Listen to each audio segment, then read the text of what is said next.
Tibet is a country, not a Chinese province.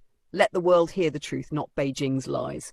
Tibet was free, Tibet is occupied, and Tibet must be free again. Here's why. First, we have our own national flag. Raised for over a century, it is a symbol of our sovereignty, our pride, and our identity. No Chinese province has its own flag, but Tibet does, because Tibet is a nation.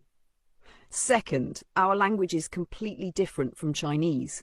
Tibetan writing, grammar, and speech have no connection to Mandarin. We are not a Chinese ethnicity. We are Tibetan, with our own culture, our own voice.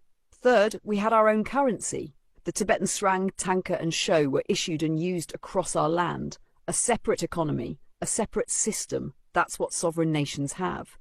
Fourth, we issued our own travel documents and postage stamps. Tibetan passports allowed travel abroad. Tibetan stamps carried messages across the Himalayas. That's not what provinces do. That's what countries do. Fifth, we had our own army. Tibetan soldiers defended our borders and our people. We were not protected by China. We defended ourselves from China. And sixth, we had a fully functioning government with foreign relations. We signed treaties. We sent envoys. We met with global leaders. Only an independent nation can do that. These are not myths. They are historical facts.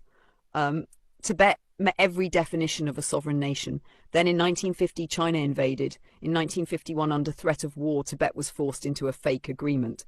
But occupation is not unification. A gun to the head is not consent.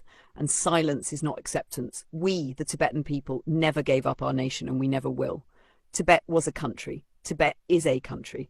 Tibet will always be a country. Free Tibet.